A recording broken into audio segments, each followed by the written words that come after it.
आजच सबस्क्राईब करा आणि आपल्या आवडत्या मालिकांचा आनंद लुटा।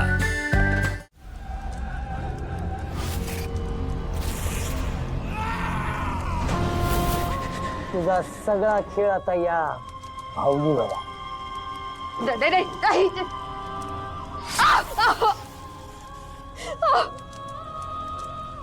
तू काही केलं ना तरी माझे प्रयत्न थांबणार नाहीयेत।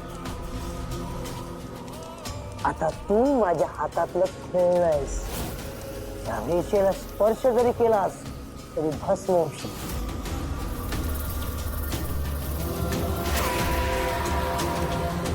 तुझा आत्मा आता या खेळात बंदिस्त करायचा आहे।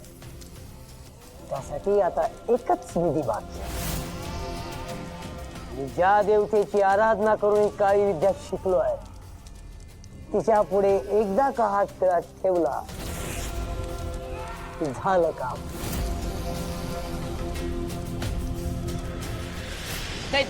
नाही जाऊ नका, कसं नका करू। लहान लेक आहे माझी, याचं नका करू।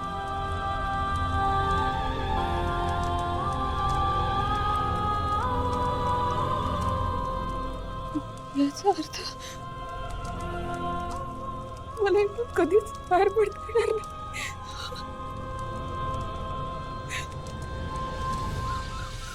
माया मॅडम, हा कॅटलॉग बघा। ही आमची बेस्ट डिझाईन्स आहेत। हो का? चला चला बघूया। बघ ना माया, कुठली आवडते? बरे तुझं नाव काय? राधिका। राधिका ना? हा, मला सांग, तुझ्याकडची मेहंदी छान आहे ना? म्हणजे छान रंगते ना? हो हो, एकदम। वेदाच्या खांद्यावर आणि पोटावर चिमटे काढण्याचे व्रण आहेत। कुणीतरी त्रास देतंय तिला। आपल्या वेदाला काही दिवस झाले कुणीतरी मुद्दाम त्रास देतंय। ज्यांनी कोणी तुला त्रास दिलाय ना त्याला मी शोधून काढ। माया, ही बघ, ही छान आहे ना? हा बर, कशी छान आहे. ही फायनल करा। अगं थांब, अजून बघ तर खरं। एकच तर बघितलीस ही पण छान आहे ना? ही भरगतच पण दिसेल नाही का? वहिनी, ही कशी दिसतेय? छान आहे। हा हा, मग ही फायनल करा। बरं, चला आता माझ्यासाठी बघूया डिझाईन। नर्मदा, तू या डिझाईन्स मधनं कशाला सिलेक्ट करतेस? तुला नवरी आहेस ना, वरमाई।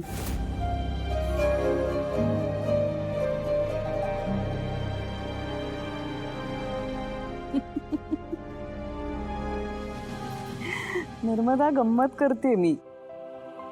अथर्व तुला मुलासारखाच आहे, मग तू वरमाई झालीस ना। राधिका, तिला जी मेहंदी हवी ती काढून देते। तुम्ही पण ना वहिनी?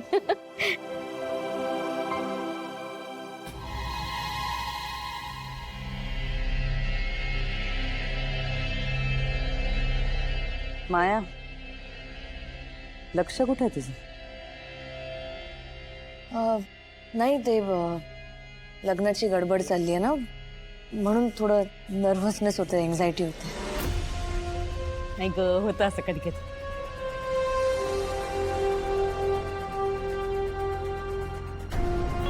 माया, जरा बाहेर चल, मला बोलायचं तुझ्याशी। जा जा, मी बघून घेते तोपर्यंत मेहंदी। जा, दाखव बरं। बरं, तिथे पण आहेत ना चांगल्या त्या? रंग नको, रंगी बिरंगी नको। ती दाखवते, तिकडची वही दाखव।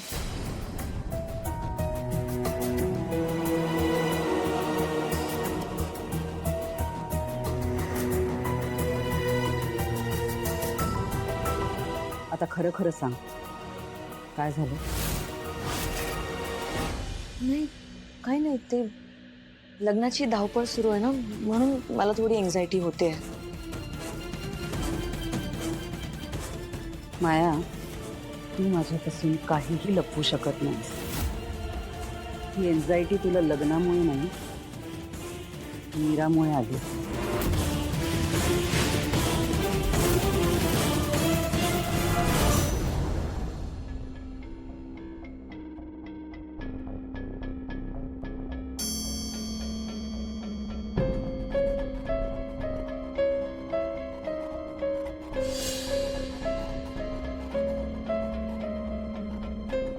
मी नाही एका मुलीला छान मैत्रीण मानलं होतं, पण तिला त्याचं काहीच नाहीये.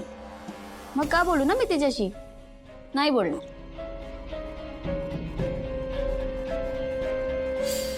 मी ना तिच्याशी कट्टी आहे, जी मला काहीच खरं सांगत नाही. हे बघ, मला अजिबात मस्का मारू नकोस. मी नाही बोलणार. मी बट्टी करणार नाही. वेदाला ज्याने कोणी त्रास दिलाय ना, त्याचं नाव सांगितलं तरच मी बट्टी करेन. कळलं?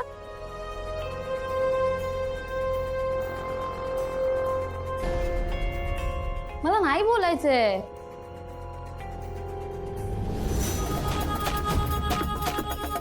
मीरा वेदासमोर ढाल बनून उठे आणि तू वेदाला त्रास देतेस हे जर का मीराला कळलं तर अथर्वलाही कळेल आणि तुमचं लग्न मोडेल.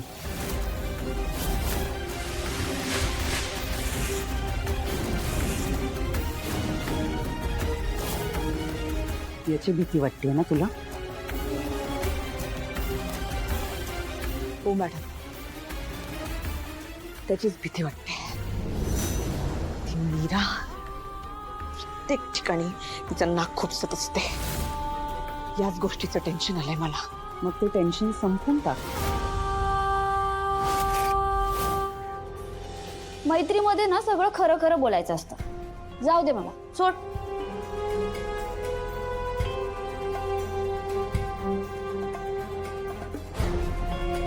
कसं आहे ना की मी उगाच मैत्रीण मैत्रीण करत होते. तू मला तुझी खरी मैत्रीण मानतच नाहीस ना. तू फक्त मी तुला कोणीतरी सांभाळणारी आहे असंच मानते, बरोबर ना? नाही काय नाही? तसं नसतं तर तू मला खरं सांगितलं असतंस ना. मी तुला सांगितलं होतं की वेदाला त्रास देऊ नकोस, पण तुझी खोड काही जात नाही माया. आता मीराने ठरवलं तर ती तुझ्यापर्यंत पोहोचेलच. तुझ्याकडे फक्त आता एकच पर्याय आहे. मीराला या घरातून बाहेर काढ.